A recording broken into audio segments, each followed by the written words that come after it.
Oh my goodness. Good morning, good afternoon. Whatever it is for you, I hope you're having a fantastic day. My name is Zach Schomler.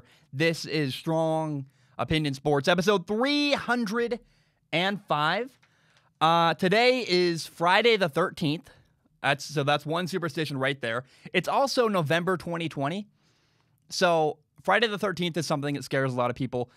It's also 2020. I feel like if there's ever a day that's horrible, if you're superstitious, it's Friday the 13th during 2020. I'm not superstitious, but I will say that I'm getting my wisdom teeth out later today. I hope things go well. I feel confident. The doctor that's doing the operation is an Indian woman who's very wonderful and seems very competent, and I trust her, so I think it'll be okay. But I just, hey, if you're out there, give me good vibes. I hope it goes well. Now, I also hope this episode goes out on time. I'm recording before the surgery. We'll do the surgery. I'll come back. There's a lot of visual components to this episode for YouTube. So I got to do a lot of stuff between Ask Zach questions and team logos and all kinds of stuff visually. So please be patient. I think this episode will come out Friday night. I'm going to do the very best I possibly can. But I hope that you guys understand. I'm literally getting surgery in 2 hours. And I'm nervous. Like I am not really confident or comfortable. I'm not getting knocked out or anything. I'm just getting my gums numbed up. So I have had teeth pulled out before. I think I'll be okay. But I will say, like, this week has been very ominous. Like, all week there's been this cloud over me. Hey, guess what's coming? Guess what? End of the week. Bam, you're getting your teeth knocked out. And I've been a little bit just hesitant and nervous about it. So I think it's going to go very well. I hope it goes very well. And wish me luck. I want to start today with this. I have not yet said a word about last week's NFL games, NFL Week 9. And so I want to start today with kind of a fun game. And by the way, I apologize. I didn't mean for this to take so long. The college football rabbit hole I went down put me way behind, and I apologize. That's not who I am. I do my best, and I'm sorry that it took so long to get this out. But here's what I'm going to do. I'm going to play a little game with you guys. So there are 5 games from last week's NFL weekend, this past weekend, NFL Week 9. And there are 5 games that I would call the most interesting games from NFL Week 9. So as I introduce each game, I'm going to be a little bit coy. I would like to give you guys a hint or two before I reveal what game I'm talking about. And I hope for you guys it's fun because you guys can sit, whether in your car or taking a dump or studying or whatever you're doing in your life. I hope that you can sit at home and try to figure out what game I might be talking about. Then I'll do the reveal. And then we will, I'll share my thoughts and analysis of the game. And so again, see if you can guess which game I'm talking about as we go along. The first game I want to talk about, I would describe this game as very surprising. I looked at the score and I went, oh crap, what? No way. And actually it made me glad that I didn't do any predictions for last week for NFL Week 9. This really should give it away. This hint right here is that it was a game between 2 Hall of Famers squaring it off. Of course, I'm talking about the New Orleans Saints who beat the Buccaneers 38-3. And there's no way you at home didn't look at that score and go, no way. Well, really? Like, what? And so I admit I did not see this one coming. Tom Brady had no touchdowns, 3 interceptions. The Saints were up 31-0 at halftime. In fact, the Buccaneers didn't score until the fourth quarter when the Saints were up 38-0. It was really bad. And first of all, I want to give the Saints credit. They played very well. I don't mean to, for me, I don't find the Saints very interesting from this game because they were great. I mean, great to me is actually never very interesting. I'm always fascinated by awful or bad or ugly or mediocre. And so, the most interesting story from this game was how did the Tampa Bay Buccaneers get destroyed? I looked at that game and went, what happened? And I watched the game, and my takeaway really was that this Buccaneers team is just so inconsistent. They lost to the Bears a while back, looked horrible. Then they blew out the Green Bay Packers and went, oh, maybe they are a playoff team. Then they looked kind of average and mundane against the Giants. Now, the Giants, kind of a perfect recipe. You can explain that one away. The Giants are well coached, and they're getting better on defense, and the coach knows Tom Brady really well. And then they just got annihilated by the New Orleans Saints on Sunday Night Football. And you just have this up and down and up and down and up and down. It's like a roller coaster with the Buccaneers. I don't know. Maybe it's coaching. I don't know what to say here. It's very confusing to me. I certainly know that I don't know what to... Like, I have no confidence now in the Buccaneers. I just don't know what to expect from them week to week. Now, this was also Antonio Brown's first game back in the NFL playing with the Buccaneers. And some people want to blame Antonio Brown for the loss. There's a funny meme going around with Antonio Brown's face, like, staring at the screen, like, what? And it's like, man, did you know it? You know, this guy realizing that it took only a quarter and a half for him to destroy the entire Buccaneers chemistry.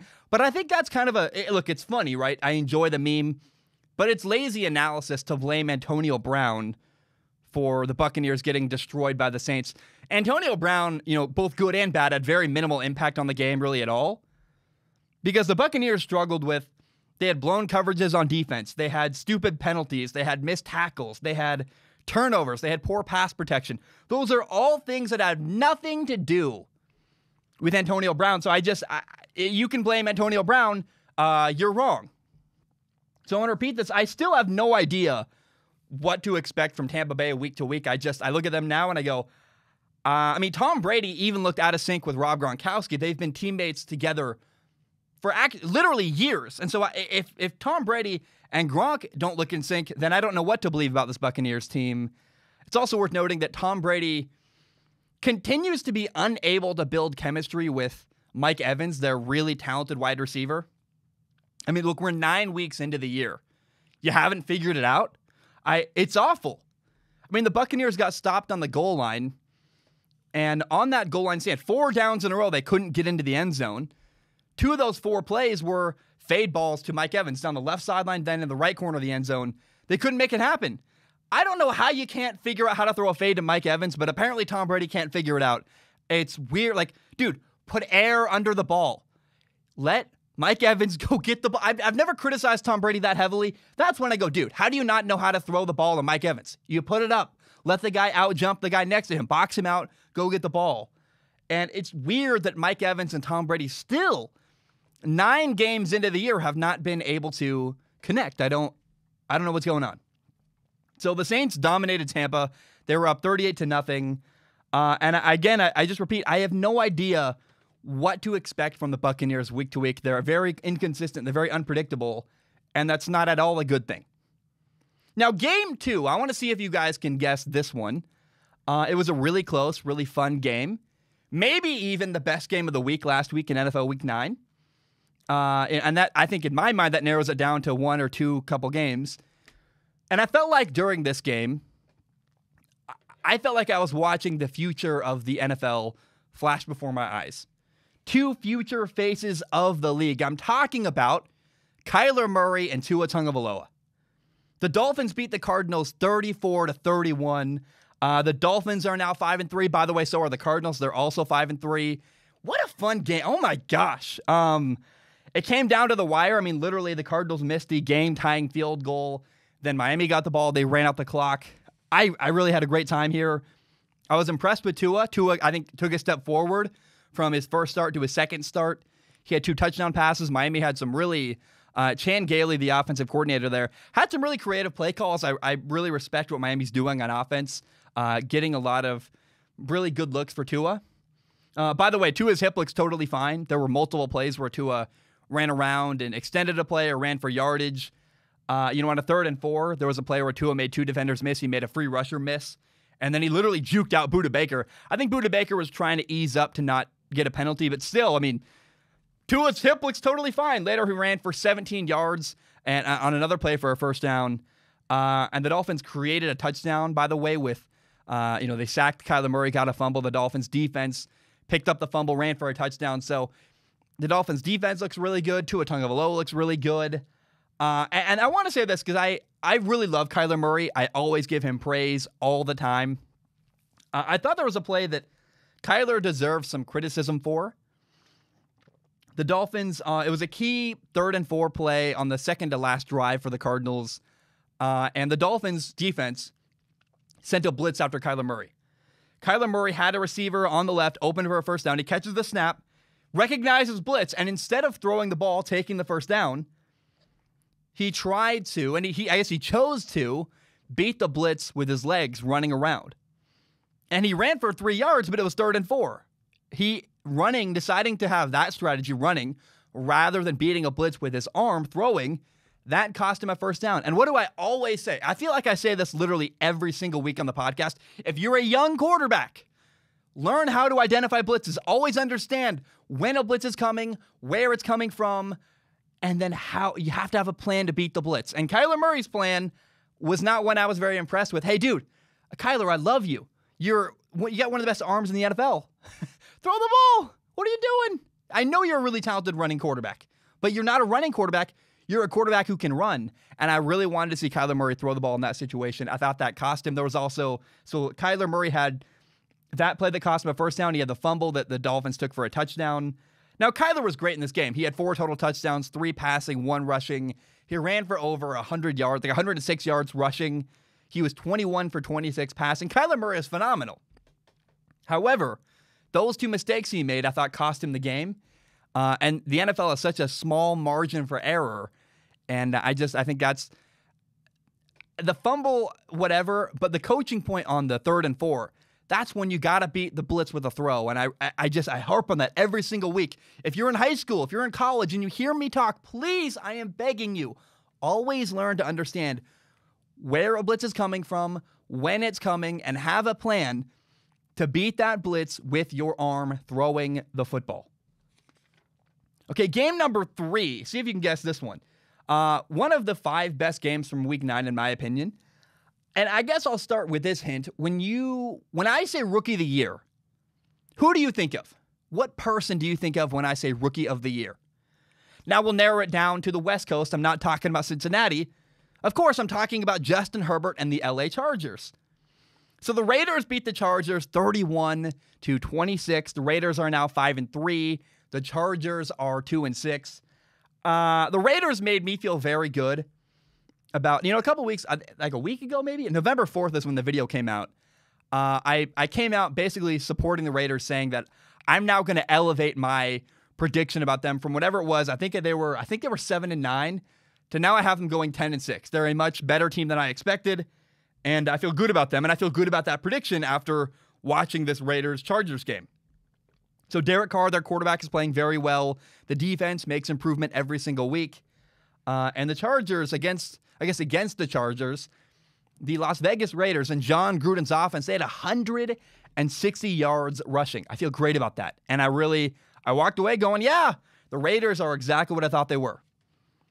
But while Vegas is on the up and up, the Chargers they're 2-6. They've lost 6 games this year. Think about this. This is a crazy thing to me. The Chargers have lost all 6 of their games by 7 points or less this year. What? Wait, every loss they have has been by a touchdown or less, and often much less than a touchdown? That's insane. They almost won this game, by the way. They almost beat the Raiders. They were at 3rd and goal with 1 second left. They threw a touchdown to Donald Parham, a fade ball. It was reviewed and actually ruled not a touchdown. There's a really telling camera angle where the ball is moving around. I felt bad. I like Donald Parham. He's an XFL guy. I was really disappointed he didn't. I believe he's from Stetson is where he's from, played college. He's like a basketball guy. He's an awesome tight end. I felt bad that he didn't get the game-winning touchdown. Would have been a really cool moment for him. And honestly, I will say I think it's good for... Look, the Chargers are building. They're growing. They're competing. They're in every single game they're playing. But I also would say that I think every time the Chargers lose a game, I go, you know what? That's good for them. That's not the worst thing in the world because they have their franchise quarterback. They are competitive. They're right in games every time.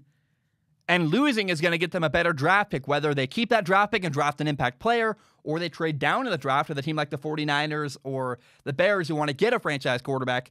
Having a high draft pick for the LA Chargers at this point when they're not in a position to make the playoffs, they're not in a position to take out, they're not really going to overtake the Chiefs right now. They need, I think, another piece or two.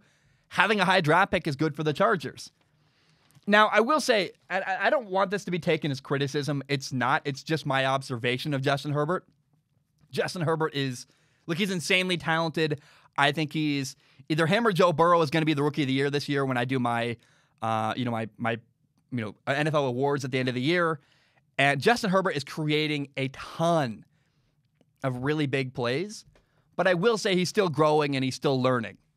There were multiple mistakes against the Raiders that cost the Chargers. It caused them to have to punt the ball away. So it's not really a concern to me because every time I watch Justin Herbert, he's getting better. He's making improvement. He's growing. But there still are little details he lacks. And I think that while he's flashy and exciting and really, he's making a ton of great plays. And again, he's probably the Rookie of the Year.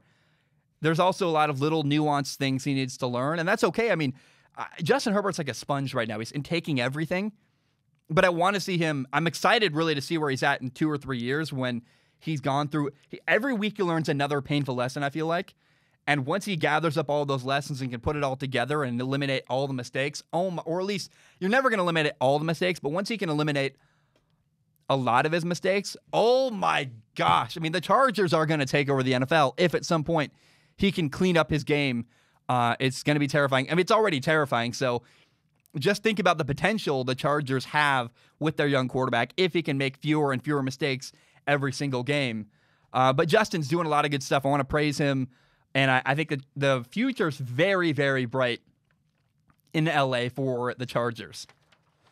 Now, game number 4. See if you can guess this one. I would describe this game as eye-opening. This game really showed how far one team has fallen from grace. And it also featured a veteran quarterback replacing a young quarterback. And in the process of showing up and playing, that veteran quarterback, I thought actually showed up and somewhat kind of proved why that young quarterback isn't very good and needs to be better. So in case you don't know what I'm talking about, on Monday Night Football, the Patriots barely beat the Jets 30-27. The Patriots are now 3-5. The Jets are 0-9. And this game was so eye-opening in many ways. First of all, the Patriots-Jets came down to the final play. The Patriots needed a last-second field goal to beat the Jets? I could not have imagined that the game would have been that close and gone that way. So, to me, I look at that and go, yeah, the Patriots are just bad. They're 3-5. They barely beat the Jets. The Patriots are a bad football team. And I know that's weird to say. I never thought, I just, you know what? That's just what I see. Now, the Jets, I thought this was their best opportunity to win a game this year.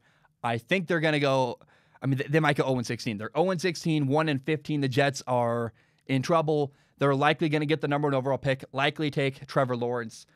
And I thought, so the Jets quarterback, Sam Darnold, he did not play in this game. He has a shoulder injury, re-aggravated, so he did not play the entire game. And Joe Flacco played instead. Remember Joe Flacco, the former Super Bowl MVP who played for the Ravens for years, went to Denver, kind of flamed out. And honestly, Joe Flacco did so well that it made me wonder if Joe Flacco isn't maybe the best quarterback to be playing for the Jets. I thought he kind of showed up Sam Darnold. Joe Flacco was 18 for 25, which shows he was really efficient, very accurate. He had 262 yards passing, 3 touchdowns, had an interception. I thought there was a particular touchdown to Jamison Crowder in the left corner of the end zone. I went, oh my, that's a beautiful, beautiful throw. And I look at Joe Flacco and went, you know what? Joe Flacco had multiple really good throws and did stuff I haven't seen Sam Darnold do in 2 or 3 years watching the Jets. So I think Joe Flacco might actually be the best quarterback on the Jets roster. Whatever that means to you, I think the Jets want to lose, so maybe you go back to Sam Darnold. I also, I don't know here, right? Like,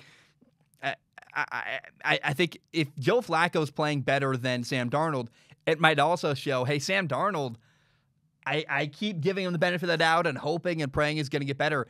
If Joe Flacco's better than Sam Darnold, I have no more excuses. I go, well, okay, Sam Darnold's just not very good, and I hope better coaching would help him, but it's he got shown up on Monday Night Football by Joe Flacco, so that's disappointing and concerning. Now, also, I want to give a side note. Shout out to Frank Gore. I never would have thought that Frank Gore was going to play as long as he's played this year. A few years ago, when I started Strong Opinion Sports, I remember one of my early topics was, talking about whether Frank Gore was in the Hall of Fame conversation. But it was already a conversation. Now, years later, he's still in the league. He's still playing well. And I think, very easily, Frank Gore absolutely is a Hall of Fame running back the minute he retires. So maybe even first ballot. Literally, he's that good. So I just walked away. Joe Flacco's better than Sam Darnold. The Patriots are bad. And Frank Gore unequivocally is a Hall of Fame running back. Game number 5. Try to guess this one. This game left me very, very impressed. I walked away going, hey, here's a team with a bunch of weapons that nobody really talks about. And here's another hint. The rebuild is working. And here's maybe the tell. If this one doesn't give it away, you're probably not going to get it. It was a rookie coach against Big Red. Anyone know who Big Red is? It's Andy Reid. So I'm talking about the Chiefs beating the Panthers 33-31.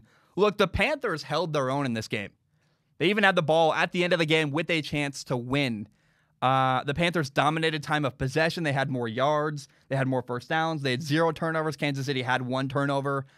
I really walked away feeling like people need to respect Carolina. They have Christian McCaffrey, and when Christian McCaffrey's healthy, they have a total of 5 really good offensive weapons. Christian McCaffrey, Curtis Samuel, Robbie Anderson is a guy who came over from the Jets who got a big contract, and I went, I really looked at that and went, is Robbie Anderson really worth the amount of money they paid for him? And because Robbie Anderson in New York was always a guy who could stretch the field vertically, but never really had anything else in his game. And Robbie Anderson has gone to the Panthers and is evolving his game. He had a big back shoulder catch down the sideline on Sunday. Joe Brady, Matt Rule, the Panthers coaching staff, they are getting the absolute most out of Robbie Anderson. He's growing as a player. He's getting good coaching. It says a lot about the Jets. It also says a lot about the Carolina Panthers. They got good coaching as opposed to the New York Jets. Now, the Panthers also have DJ Moore and a guy named Mike Davis, who, as Christian McCaffrey got hurt, Mike Davis really emerged as a good running back who is a threat to catch the ball and run the ball. He runs really hard. I like Mike Davis a lot. So the Panthers had multiple fourth down conversions. They had a really good, gutsy and daring fake punt where the punter caught it, threw the ball over the middle. I went, oh my gosh, that's awesome. That's ballsy. It was in their own territory, I believe. And in the end, the only thing that really tripped up Carolina, you have to play your best game to beat the Chiefs, and they had too many penalties to win the game. They were tripped up by, Teddy Bridgewater even in a press conference this week came dressed as a ref because it's like, we got to have fewer penalties to win games. And so I think if Carolina there was a couple drives that got ruined by penalties, and if they hadn't been ruined by penalties, they might have actually gotten the Kansas City Chiefs. Now, look, the Chiefs are so good, they're almost boring in my opinion. Because KC has a great coach. They have a ton of good players. They have Tyrann Mathieu, who I love watching. He's maybe my favorite player on the Chiefs, actually.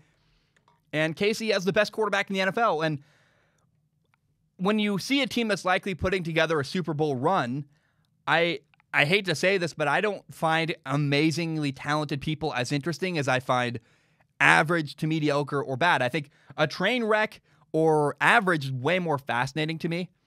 Because the Chiefs are going to get their time. In the playoffs, when the Chiefs are rolling through teams, we're probably going to talk a lot about Kansas City. For now, this time of the year is my time to talk about the stinking Jets, or, are the Browns going to be good, or the Panthers? And so I found myself covering Kansas City very little, in spite of how impressed I am with them, just because I find them so dominating, they're not actually very interesting. It's a weird space to live in. Now, 2 teams this year have really challenged Kansas City. That's the Raiders and the Panthers. Actually, I guess as I think about it, the Chargers have as well. Either way, I think that the Chargers, I think, took them to overtime, actually. I walked away from this game feeling like you got to give the Carolina Panthers respect. They're playing very well this year. They might not have a winning record, but the rebuild is working. They're turning things around, and oh my gosh, I can't wait to see what the future holds for the Carolina Panthers. They kind of remind me of the Miami Dolphins last year, where the Dolphins, they might not have had a great record, but I walked away going, that's a well-coached football team that's competing and winning games and getting better. That's exactly what's happening with the Carolina Panthers. They deserve your respect. Okay, let's talk about the first game from NFL Week 10, shall we? On Thursday Night Football, the Indianapolis Colts beat the Tennessee Titans 34-17. Both teams walk away from the game. They're now both 6-3. And I don't have a lot to say about the Colts. I will say that Phillip Rivers looked very good, their quarterback. He loves throwing to his running back, Nyheim Hines. The Colts kind of receiving running back. Really reminds me of the relationship he had with the Chargers running back, Austin Eckler.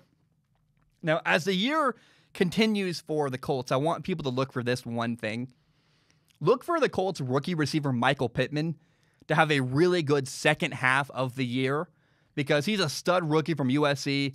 I watched him basically beat Utah by himself last year in college football, where he just had jump ball after jump ball after jump ball, dominating, beating man coverage, like posterizing people. And Michael Pittman was hurt. I guess Michael Pittman Jr. is his official name. He was hurt early on in the year. And on Thursday Night Football, he had 7 catches for 101 yards. I love his game. Pay attention to Michael Pittman Jr. He's going to make an impact as the year goes on. Now, I also think that the Colts trading for, I just haven't gotten an opportunity to talk about this yet. The Colts traded a first-round pick to the 49ers for DeForest Buckner, a defensive tackle.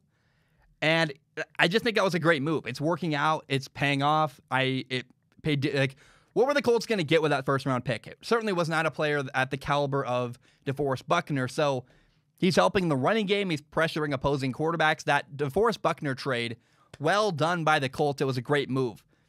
Now, the Titans were actually up at halftime in this game, 17-13. And then the Titans could not score in the second half. So what happened? Like, how does the Titans go from leading in the first half to not even putting any points on the board in the second half?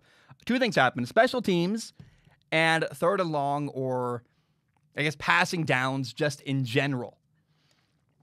So first of all, the Titans are having troubles on special teams. Their kicker, Steven Gostkowski, missed another field goal against the Colts.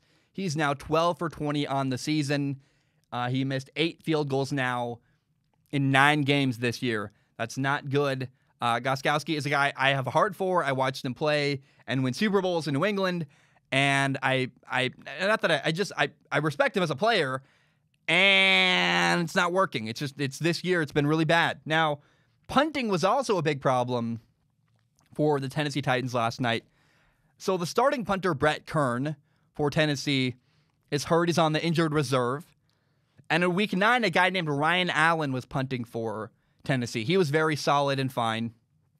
And I guess in practice, they saw something that made them want to randomly switch to this new guy, Trevor Daniel. They're like, Trevor Daniel, yeah! He's great in practice. They elevated him for the practice squad. And that move really cost the Titans. In fact, I think it ended up costing them 14 points in this game. So first of all, the Titans had a horrible shanked punt. I think it went for like 17 yards. Just a terrible... Yeah, in fact, it was, because it was... The Titans were punting, had the ball on their own 10-yard line.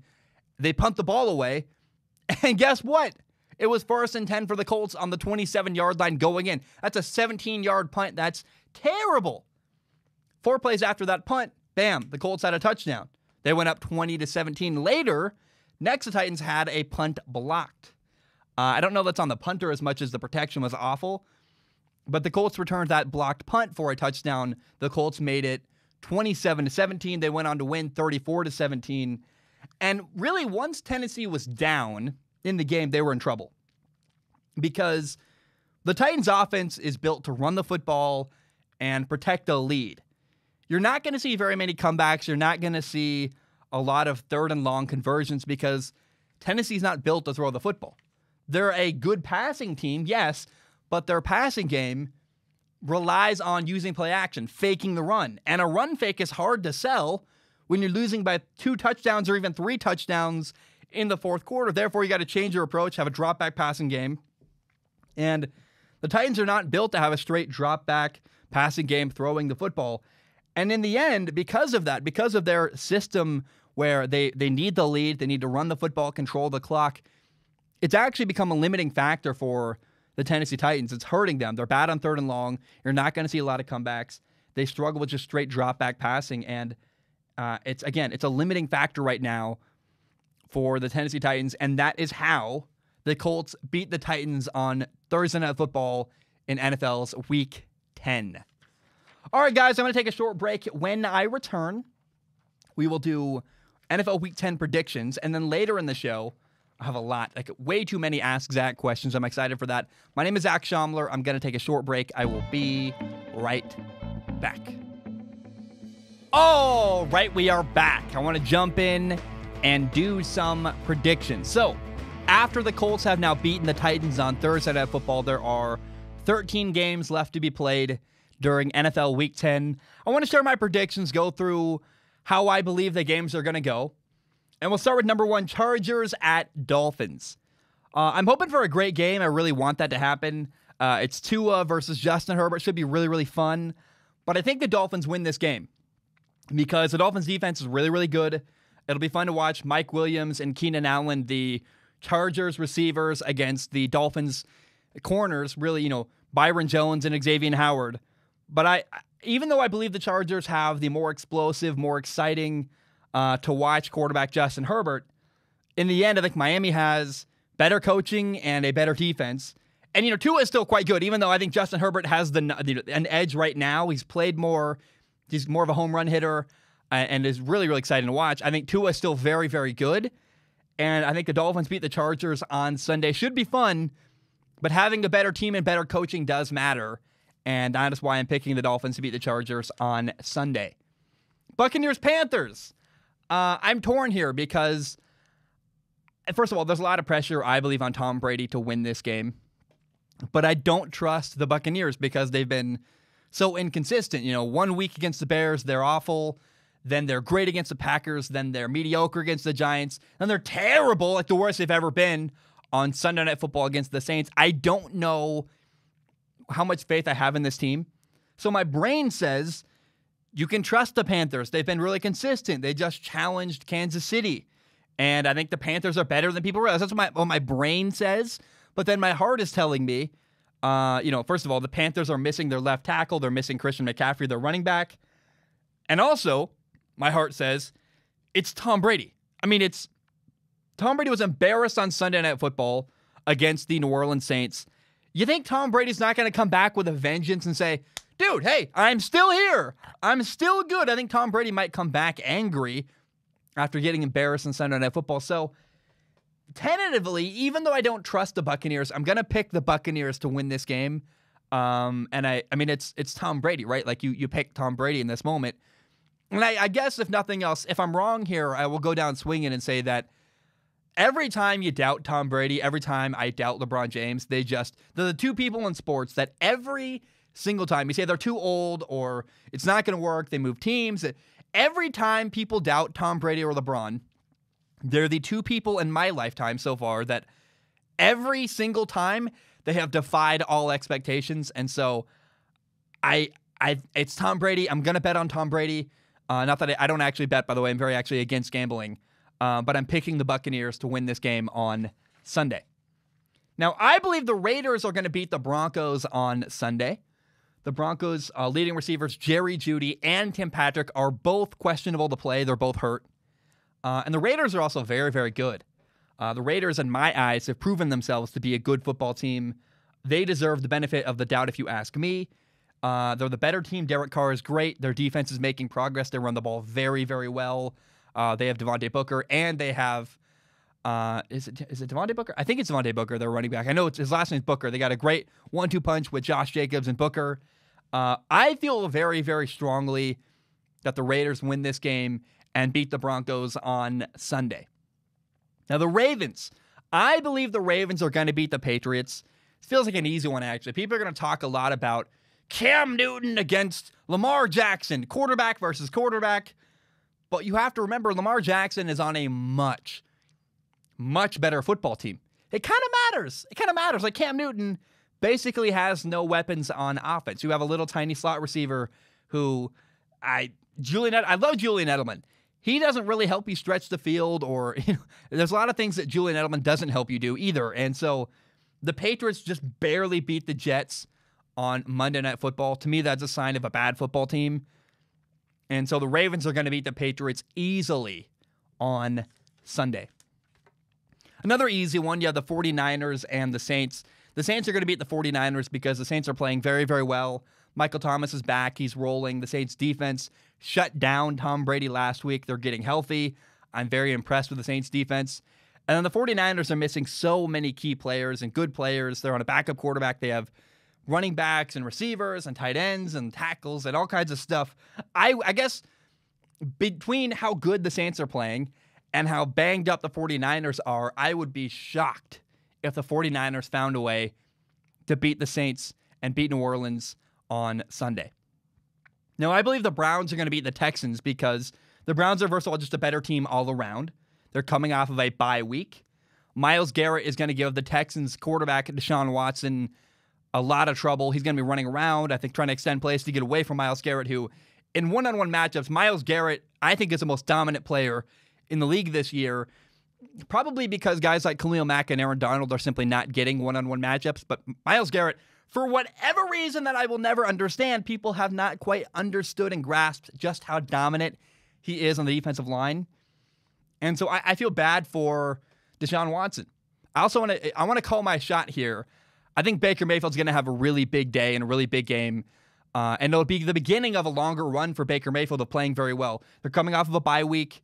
And against this Texans defense, I feel very, very confident Baker Mayfield is going to be very, very successful.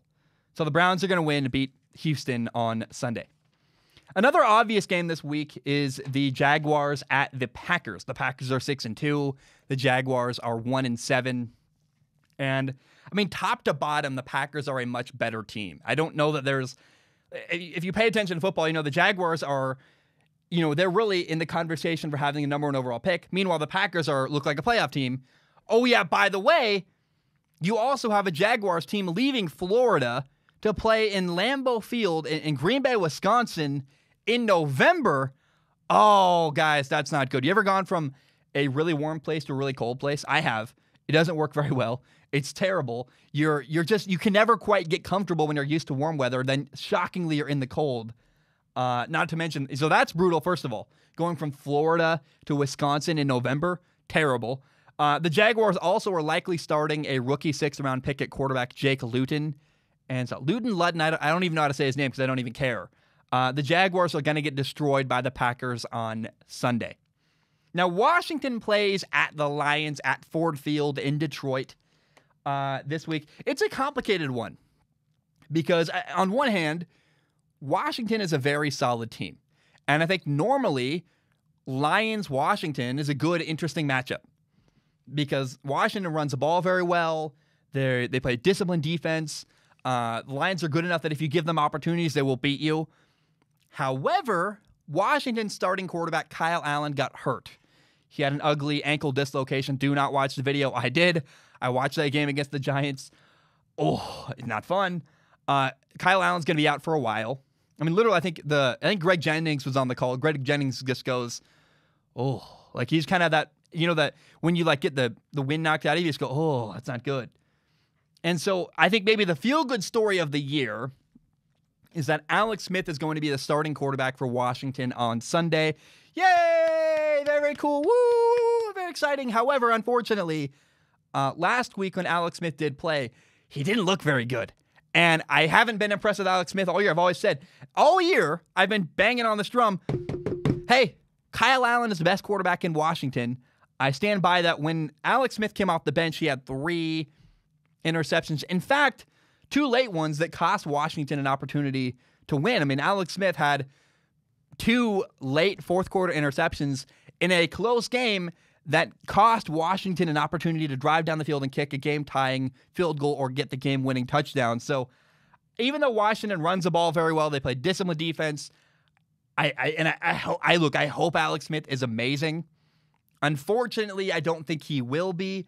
So again, I think it would have been a tough, interesting game anyway.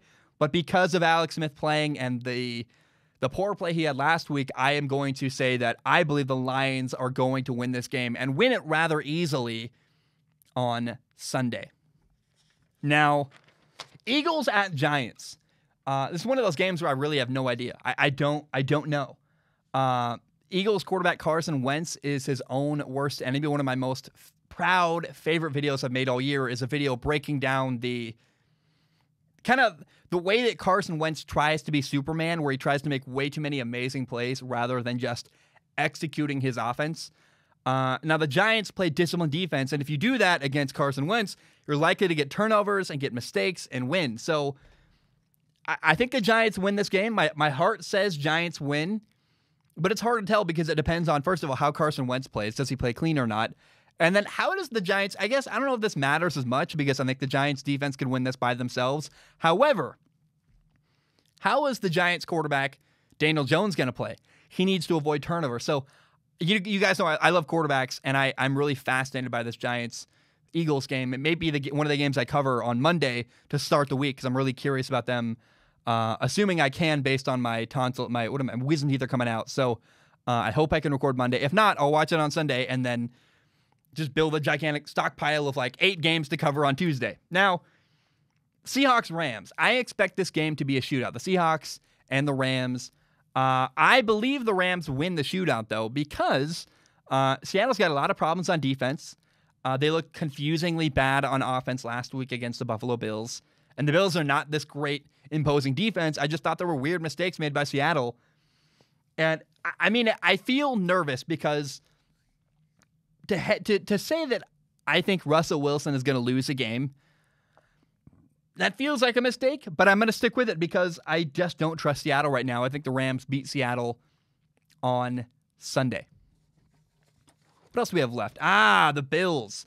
The Bills are playing at the Cardinals this week. This could be the game of the week in the NFL. I think Arizona has the edge because Arizona has a better defense. They are at home, although it matters much less when you have fewer people in the stands.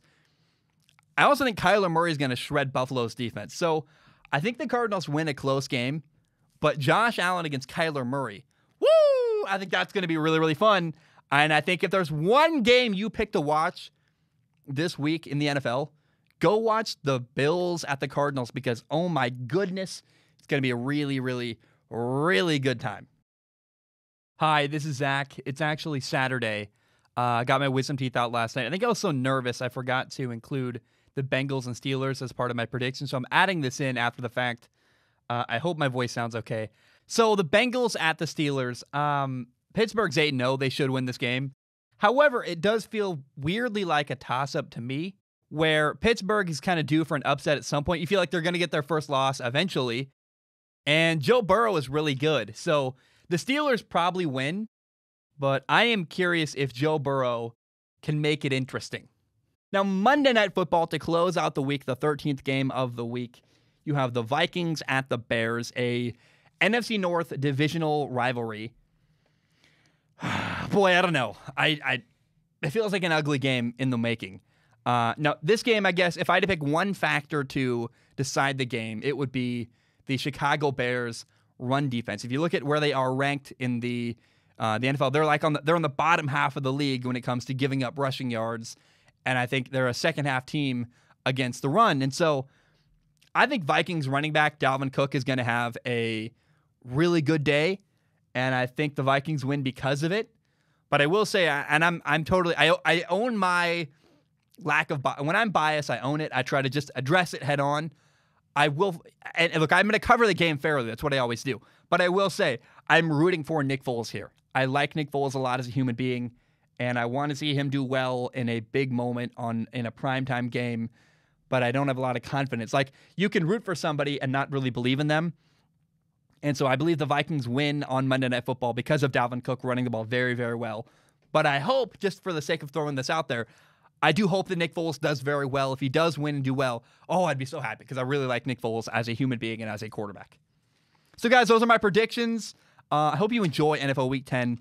I think it's going to be a blast. I will be recovering from getting my wisdom teeth out, and I'll just be on my couch, just, probably ice on my face, just like glued to my TV, watching, taking notes, and having a great time. So enjoy NFL Week 10.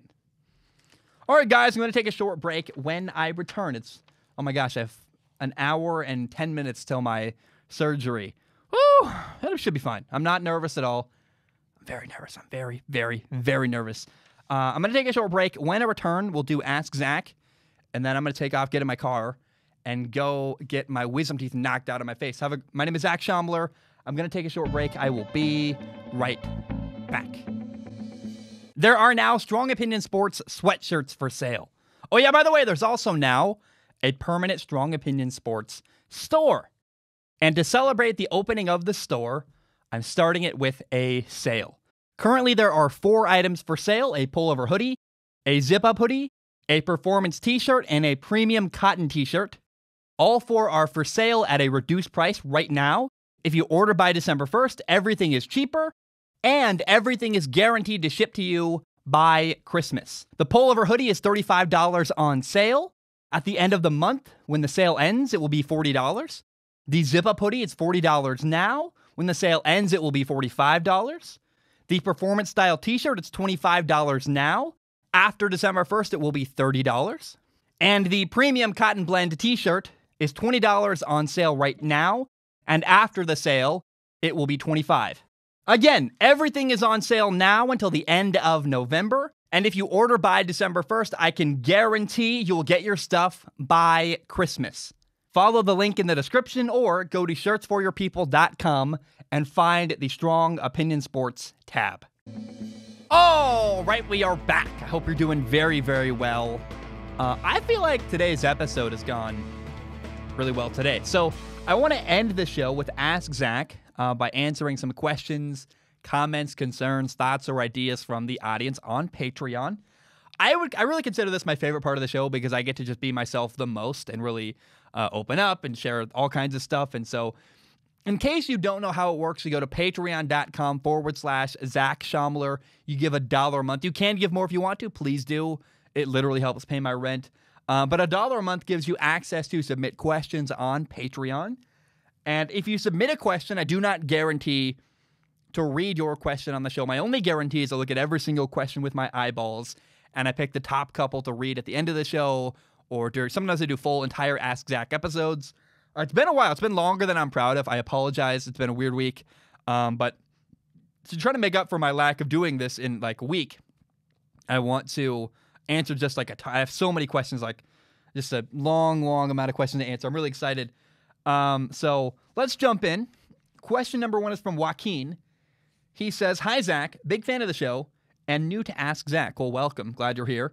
Chip Kelly lost his 3rd season opener to a Colorado team that went 5-7 last year with a new coach. They got another new coach that was a previous UCLA head coach driven out of UCLA and started a quarterback who played safety last year. Chip is going to be fired. I think what you mean. I think I follow, which means that I didn't watch UCLA's opening game because UCLA is terrible. Sounds like they lost to a coach who they used to have as their head coach and a quarterback who used to be a safety in the first week. Oh my gosh, that's terrible. So the question is, though, what is UCLA's ceiling in head coaching candidates? Their new AD, Martin Harmon, athletic director, by the way, was on the committee that hired Urban Meyer at Ohio State and hired a new head coach at Boston College that seems to be great. I know an Urban Meyer is out of the reach, but who can they get? Did Chip ruin the job permanently, or will a new apparel sponsor make the job more enticing? Thank you. Keep up the great work. I don't know how an apparel sponsor would really help make the job more enticing, to be honest. I don't think it matters at all. Urban Meyer, that's a pipe dream. It'd be amazing. I don't know why Urban Meyer would go to a program that isn't established and interesting and got a big draw. Urban Meyer is like one of the biggest brands in college football from a coaching perspective. He can have any job he wants. He certainly does not want the UCLA job. He might be waiting out to get the USC job, but I don't think he's ever going to go to UCLA. So UCLA has 2 routes to go, in my opinion. Either you hire a guy who's been a successful college coach at a lower level. So my personal favorite coach in college football that's not at a Power 5 conference. There's a lot of good coaches all over the country. The guy I think it gets no recognition and no respect is the Cincinnati head coach, Luke Fickell. He's really good. He's got good schematics. He's really smart. If you hire Luke Fickell at UCLA, give him a 5-year contract, and then get out of the way. You don't bother the guy till year 5. Give him 5 years to build a program, and if you do that, a guy like Luke Fickell might just actually pull that off. So I think part of why Chip Kelly has failed is because he lacks passion. You look at the guy. I know some of the guys who play there. Everything I've heard about Chip Kelly sounds like a guy who's there to get a paycheck, who I don't think has this deep desire to succeed. And I'm sure everybody wants to succeed, but people that I know that play for Chip Kelly say the dude just doesn't leak out this deep desire and energy and passion and fire that they really hoped. And so that's kind of, I think, Chip Kelly's problem at UCLA. Now, here's the other thing. You could hire a guy, I think Luke Fickell, Cincinnati, really, really, really good head coach at Cincinnati. The other option is you could copy what Arizona State has done with their program, which is to say that, hey, high school kids, we're going to hire NFL coaches and guys who know the NFL, and we're going to teach you and give you the skill set so that when you come to our program, we'll teach you how to get to the NFL and stay in the NFL and be prepared for the NFL. Sell the NFL. So maybe you'll hire a guy like Deion Sanders. I think he's at Jackson State right now in Mississippi. Maybe Deion Sanders. I think actually the guy I would hire if I was UCLA. This is the dark horse, the number one. If I'm the person running UCLA, the number one coaching candidate I would go get. I would absolutely copy the gimmick and the approach that it's not. I wouldn't even call it a gimmick. That's probably the wrong word there. I would copy the approach that Arizona State has taken, saying, "Hey, we're going to take young kids, teach you how to get to the NFL and how to stay in the NFL. And we're going to hire an NFL coach who's been in the NFL and done good stuff to teach you how to get there." So I would hire my number one coaching, my number one option if I was UCLA, the number one person I would pursue and try to hire. I would go hire Rex Ryan, the guy who's been the Jets head coach, the Buffalo Bills head coach, a defensive coordinator for the Ravens, done very, very well there. I think he won a Super Bowl even with the Ravens. And I would get, if you think about Rex Ryan compared to Herm Edwards, where was Herm Edwards a star in the NFL? Hard Knocks. People loved him because Herm Edwards had this incredible energy. And then, oh, hey, guess what? Herm Edwards went to ESPN. And I think maybe CBS or wherever he broadcasted, he did a great job because Herm Edwards has a really big personality. And part of recruiting is you have to be a personality people want to fight for and be around. Rex Ryan has so many similarities to Herm Edwards, where he's been an NFL coach. He was great on Hard Knocks. He was great on TV. He's interesting on TV. He's an NFL mind who's got a great personality. Rex Ryan could recruit. My gosh. Oh, by the way, Rex Ryan's son is already in LA coaching for the LA Chargers. So, hey, Dad, come to my city. Let's get Rex Ryan to reunite with his son in Los Angeles, coach for UCLA. I am telling you, my crazy, put on the tinfoil hat, the hope, the desire, the prayer I have. I'm not a UCLA fan. I probably have to pick one. I'd probably lean towards USC, actually. But if I'm UCLA, my approach is this. Hire Rex Ryan. Get a guy in there who's a great recruiter who knows the NFL. Hire other people who've been coaches in the NFL before. Sell the idea of the NFL. And that works. It's working for Arizona State. They're dominating recruiting in the Pac-12. Say, we're UCLA. We're going to teach you how to get to the NFL, stay in the NFL, and give you the tools, the coaching, and the resources and the skill set to succeed in the NFL. That is what I would do if I was the athletic director at UCLA. Braden writes in, he says, do you think quarterbacks like Tim Tebow and Vince Young would work in the NFL now with the way offenses are made for quarterbacks, the way coaches elevate the way they play? No, Tim Tebow and Vince Young would not work in the NFL today because Tim Tebow couldn't throw the ball and Vince Young didn't study. And even though they had similar skill sets to guys who can run and do good stuff, even in 2020, to succeed as an NFL quarterback, you need to be able to throw the ball well and you need to have a great work ethic. Tim Tebow had a great work ethic who couldn't throw, and Vince Young had a great natural ability who it sounds like just did not do the work it required to succeed in the NFL. Emotep writes in, he says, hey, Zach, I had a conversation about this with my dad the other day, and I was wondering what your opinion would be on it. Do you think Russell Wilson would succeed in any era? I personally think he would, but my dad thinks he's too small for old school football. So, look, I don't think the problem is Russell Wilson's size working in old school football. I think if Russell Wilson gets on the field, he'd do great. I mean, he could succeed in any era of football because he's a great athlete. And I think actually in the 70s, Russell Wilson he'd turn heads. People go like, nobody can tackle that guy. He's amazing. He's the best quarterback I've ever seen. Now, Russell Wilson's actually probably better in earlier eras of football because if you insert Russell Wilson today into a 70s NFL offense with his precision, with his accuracy, with his ability to run, he's probably the best quarterback in the NFL by a lot. Here's the problem. In the 70s, the 80s, the 90s, likely nobody would have given Russell Wilson an opportunity to play quarterback because coaches in high school, in college, they were too biased against short quarterbacks. They wanted these tall, 6'5", gigantic quarterbacks, and they look at Russell Wilson and go, he's a great athlete. He's a defensive back. Russell Wilson probably would not have even ended up playing quarterback because of the bias against people that were great athletes who were short. If you're short and a great athlete, go play defensive back or play running back. Otherwise, sorry, you're not a quarterback, kid. I don't care how great you can throw. It would have taken a high school coach or a college coach with a lot of vision to make Russell Wilson into a quarterback. Oh, by the way, even if he got to college as a quarterback, he'd still have to elevate to the NFL, and there was still a lot of bias and a lot of other stuff going on in the NFL, not to mention racial tension. So I think Russell Wilson could have succeeded in the NFL in any era, but the question is, would he even have gotten an opportunity? Probably not. Okay, Hunter writes in and says, hey, Zach, I've been a fan of your show for a while now. I know it's a bit too early to project his college career trajectory, but do you think Taulia Tagovailoa is a great college quarterback or a great quarterback in general? Where do you think his ceiling is, and how do you think he'll do as an NFL draft prospect? I think Taulia is already an NFL quarterback. I think that, he's got to keep getting better, right? He's not already today, but I would project that Taulia is going to become a really great NFL prospect and become a great quarterback. He's already really impressing me. Can move around, makes good decisions. He's very patient. He had a bad first start. I think he was nervous. I think there was some stuff that went wrong. But I think that Taulia Tagovailoa is going to be the Eli Manning to Tua's Peyton, where the Tagovailoa family is here to stay, and Taulia is just a part of that. I mean, Taulia is a really good quarterback who, as the years go on, just watch. He's going to get better and better and better, and he'll be a high-level pick in the NFL. I'm telling you, just watch. Watch what Taulia does over the years.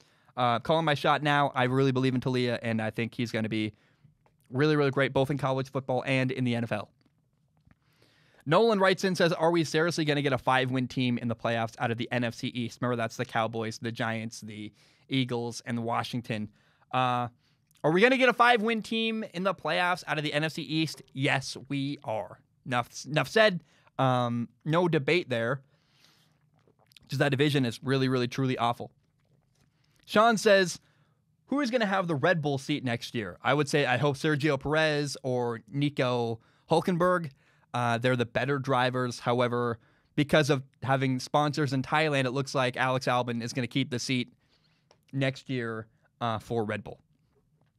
Brett says, hey, Zach, as a Bay Area resident, I've heard a lot of hype around Jimmy Garoppolo for years now. With his recent massive struggles, do you think the 49ers need to look elsewhere at quarterback in the offseason? Or does a team like San Francisco not even need a great quarterback to succeed when their running game and defense is so good? So you always need a great quarterback, no matter how good your running game is or how great your offense is or how great your defense is. Everybody gets better with a better quarterback, right? Like, that's just fact. So, yeah, the 49ers need a better quarterback because Jimmy Garoppolo is holding them back. In fact, I think that Nick Mullins probably is a better quarterback than Jimmy Garoppolo. Jimmy G, Nick Mullins is never a guy I would build my franchise around. I think Nick Mullins is a duct tape quarterback who is a great backup, and that's it. That's his ceiling. But I think Jimmy Garoppolo has been very, very limited throwing the ball vertically this year. And look, the name out there is Zach Wilson. Can the 49ers get their hands on Zach Wilson? I think they'd have to trade a lot to move up in the draft to get him. But, oh, my gosh, can you imagine if Kyle Shanahan got his hands on the BYU quarterback, Zach Wilson? It'd be terrifying. It'd be really, really fun. Landon writes in, this one really, these are the kind of questions I just really get excited about that I love. So Landon writes in, says, Zach, I know you love writing stories and being creative. If you were to create an original Star Wars story, just like The Mandalorian, what time period would you set it in? Also, what aspect of Star Wars would you focus it on? Time period. I don't know. I don't really care about that. I think that my general answer is that I would want to tell a story that would speak to the youth, like probably the teenage years. It's compelling when kids go through hard stuff. 8 years old to, if you could show a kid at 8 years old going through, being really poor, being abused, at 8 years old, then on to 12, then on to 14, show that journey a little bit. If I was 14 years old, honestly, even now at 23 years old, it's relatable and it's compelling to watch a kid go through struggle. And so I would tell a story about somebody who's had it rough, and somebody who's breaking free of dysfunction and then going on an adventure to seek a better life. That's, for me, Strong Opinion Sports was kind of the closest way I could do to go seek a better life. And I'd try to tell a story kind of like that where, I'm not the hero of anybody's story. I'm just a stupid guy talking about sports on the internet. But I love my job. I'm very happy with my life. And I would want to tell a story about someone going to get a better life. I think that'd be really, really cool. But you have to show the struggle, the abuse, the hardship. You have to show that in order to make the end of the rainbow, the success, have any meaning. That's why Rey in the newer Star Wars sequel series, it's just, she really lacks a lot of depth and is not a great character. And part of that is simply because you never showed her struggle. You showed like one scene of her alone searching for junk through an old spaceship. You never really saw her as an orphan. You never saw the struggle as a kid, really. And so all of her, quote, problems as with her parents, it rang really, really hollow. Like, also, I really honestly would love to kind of rewrite the creation of Darth Vader, how Darth Vader came to be. I would take the audience on a journey, making Darth Vader, young Darth Vader, into a character that is genuinely liked by the audience that people are rooting for, and then make a believable descent into madness, a descent into becoming a villain, and tell a story that makes people uncomfortable, where they go, I really like this character.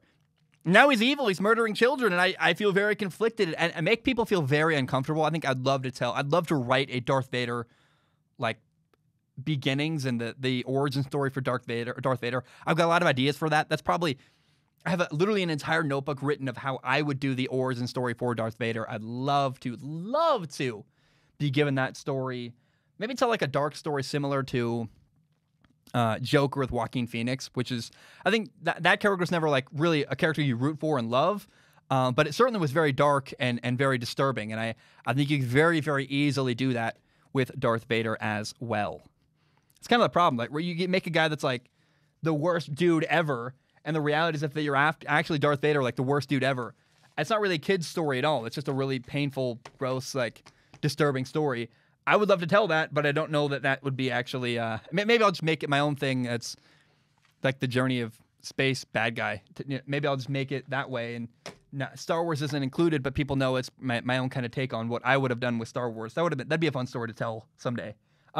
Holden writes in, says, "Hey Zach, there seems to be this narrative that Tom Brady's contract with the Bucs is a quote team-friendly deal.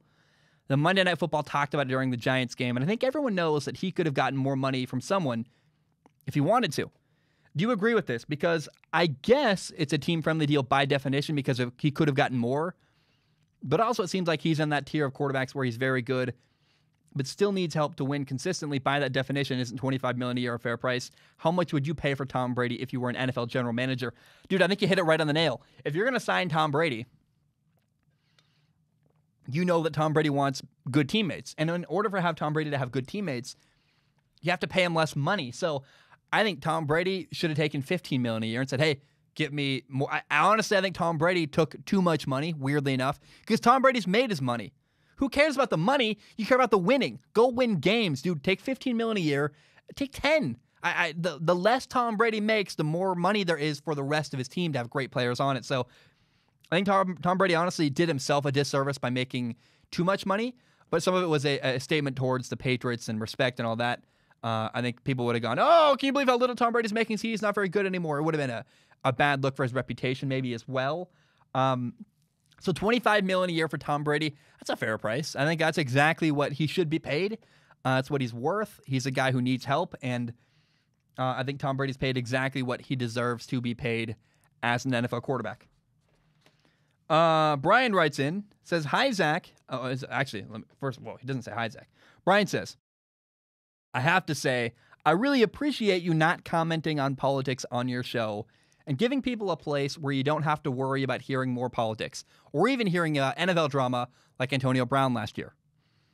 And so I want to just replay a clip of something I talked about from episode 301 of Strong Opinion Sports. Take a listen. I'm really proud of this. Enjoy that clip right now. I work really hard to keep my political opinions private. I don't think it's appropriate to share politics on a sports podcast. Look, I know why you're here listening to this show. You're here because you want an escape from the real world. That's why the reason why I love sports is it's my escape from the stressors and the problems of the real world. And quite frankly, I don't think it matters who you vote for to enjoy sports. We're here because sports are a great unifier, and everybody is welcome to listen to my show, and you're all welcome here on Patreon. You're all welcome everywhere. I welcome everybody from every side of everything, and are you a human being that loves sports? Great. Then let's talk about sports. That's what I love, and you're welcome here. I want to double down because, look, I love sports. It's my favorite thing in the world. I love talking about sports and covering sports, but also I know my role in the world, and I hope that Strong Opinion Sports can bring people entertainment and bring joy to the lives of everybody. And I don't really care whether you're on the right or the left politically. It doesn't matter in the context of sports, and I hope that regardless of which side you're on, my show can bring people entertainment and joy, and everybody's welcome from any aspect of life, and if you love sports, you're welcome here to listen to this show and be a part of this community, and so welcome. Thank you for being here, and I just wanted to make that statement very, very clear. I love everybody, and I guess I don't love everybody, but I have an open mind to talk to anybody and listen to anybody, and I try to make it as welcoming as possible for anybody who wants to be a part of this community and listen to me talk about sports. So I love you guys. I appreciate you guys, and just know that whether they're on the right or the left are always welcome here. Braden writes in, says, "Hey, Zach, I believe I remember you saying on the Flawed Humans podcast a couple times that you're starting a movie podcast. Well, I'm excited for that. I have to give you a question semi-related to movies. What are your thoughts on Disney movies and other Disney-related media? I know you love Star Wars, and the newer Star Wars movies besides Rogue One are I know you love Star Wars, and that the newer Star Wars movies besides Rogue One are pretty forgettable in your eyes, but I'd love to know what you think of the other Disney-related media." So I recently went out and got Disney Plus because I wanted to watch The Mandalorian. And I got rid of HBO because Hard Knocks is over. I'm like, why am I still paying for that? Here's Disney Plus. I watched Moana recently. Oh my gosh, wonderful movie. Actually, I think I have like 30 minutes left on it. I'm bad. I start movies and then often don't finish them because I'm like, oh no, I'm done eating and now I want to go do work again. And then I recently rewatched the Pirates of the Caribbean, the first movie, the Curse of the Black Pearl. And I am telling you, if you have Disney Plus, go watch the first 30 minutes of Pirates of the Caribbean, Curse of the Black Pearl. It's just amazing. I mean, that's where we got that meme where the guy says, "That's the best pirate I've ever seen." And it's like, dun, dun, dun, dun, dun, dun, dun, dun, dun, dun. I butchered that. I'm sorry. But I love Pirates of the Caribbean. I love Jack Sparrow. I love the music. It's so much fun and all around a great time. So shout out to Pirates of the Caribbean. I think it's an often forgotten Disney property. And the first 30 minutes of the first Pirates of the Caribbean movie from 2003, Curse of the Black Pearl, the first 30 minutes of that movie are so amazing and such a good time.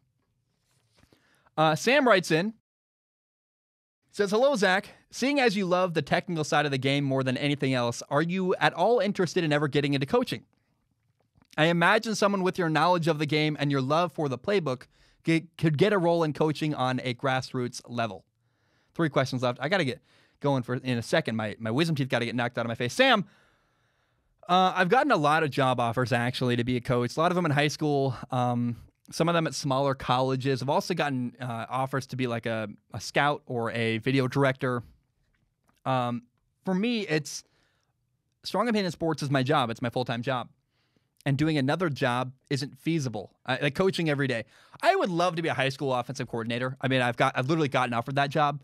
And I don't know how I would pull it off because it would require more investment than I'm willing and able to give.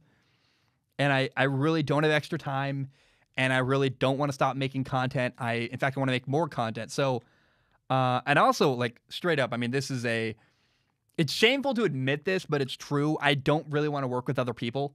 I work alone. I run my own company. I'm totally self-sufficient and by myself, and it's hard to get health insurance, but otherwise, I do whatever I want. So I don't really want to work with other people, and I don't want to stop making content. So even though I would love to coach, I think it'd be really fun. I think high school is where I think I could dominate as a high school offensive coordinator. Probably not a head coach. That's more responsibility than I want. But I could teach a young quarterback how to dominate high school football. I just don't think I want to take the time to do that because it would require a lot of sacrifice from my job, Strong Opinion Sports. Davis writes in, he says, "Hey, Zach, combining two of your interests, what story in the NFL is currently ripe for a movie? I always liked the coming-of-age movies, so I think Darius Leonard's story would be interesting. He's from a small South Carolina town, a zero-star recruit being told he was a bad draft pick, only to become one of the best linebackers in the league." That's very cool. I didn't know that, actually. You said current. I'm not going to go current. For me, Tom Brady or Kurt Warner are the two stories I would probably make into movies. In fact, I think that Kurt Warner's story, from like a grocery store clerk at Hy-Vee to being the Super Bowl MVP and a nobody to a star, and then a Hall of Famer, actually, the Kurt Warner movie, I think, is actually being made. But the story of Tom Brady or Kurt Warner, anybody who is a nobody who ended up winning Super Bowls and becoming a Hall of Fame quarterback, that's very, very special to me. So probably I would tell the Tom Brady story if I was ever going to make a movie. But I think it's a better documentary, and I think that documentary has already been made to some degree by the Brady Six. So I don't know. I've never really thought about it much. It's an interesting question, and maybe we'll circle back to that. Ask me again in like 2 years because I'll have a different, better answer on that down the road. Connor writes in, says, "Hi, Zach. With Halloween just passing, I thought I would ask about your Halloween experience. Do you have any fun stories or maybe a favorite thing to dress up as when you were a kid?" Look, I liked Halloween when I was a kid. I always had crappy costumes because we were really poor. But as I've grown up, I've grown to have a distaste for Halloween. And actually, I hate Halloween. I think Halloween's weird. And I don't really... I hate that I'm forced to participate in this gigantic thing around the world where I'm supposed to give random kids candy, and I'm supposed to take my kids to random strangers' houses and ask random people for candy and make them feel like they have an obligation to give my children candy. It's just weird. It's effing weird, and I don't like it, and the whole concept makes me uncomfortable. It's very weird to me. Am I the only person who's ever thought about Halloween and gone, it's kind of weird? Like, why do we all agree we're going to give out candy to kids when candy to kids is literally like a joke? You get the white van and like, oh no, kids, candy. So I want random kids to leave my house and my yard and my property alone and not come to my house. And I also don't want to take my kids. Not that I have kids, but when I have kids, I probably will have to if my kids want to and Halloween is still a thing. I think as 2020 goes on and we all wear masks and we're all, it's possible Halloween goes away in the near future. I don't know. But ever since I became like 15 years old and really was cognizant of what happens on Halloween, I went, that's weird. And I hate Halloween. It's very weird. And the whole concept makes very little sense to me. And it feels like a relic of the past, in my opinion. Okay, Andrew, final question of the day. Andrew says, what were your biggest surprises and disappointments from the NFL trade deadline? Are there any trades you really thought should happen but did not? So I was sad that Sam Darnold wasn't traded. It makes sense why he wasn't. He will likely be traded before the NFL draft or even during the draft. Because if the Jets are bad enough to get Justin Fields or Trevor Lawrence, they're going to pull the trigger on that. I think Sam Darnold's similar to when Josh Rosen was traded by the Cardinals, where I believe the Cardinals drafted Kyler Murray #1 overall, and then the very next day they traded away Josh Rosen to the Dolphins. I think something very similar is going to happen with Sam Darnold. But I was sad Sam wasn't dealt earlier, so we couldn't see that happen and see that move be made live on, I believe November 3rd was draft day, was the NFL trade deadline. I wanted to see that happen. I'm sad it didn't, but the Sam Darnold trade, is Matt Ryan going to get traded? Is Matthew Stafford going to get traded? Those are all trades I'm looking forward to right on the trade deadline. I guess not the trade deadline, but the NFL draft as we get nearer and nearer, and teams have to realize who's our quarterback of the future. Let's shuffle things around to figure that out. So Sam Darnold, I'm sad he wasn't traded. Guys, I got to go. I love you. I appreciate you. My tooth appointment is in 35 minutes. I got to leave. But I love you. I appreciate you. Bam, we are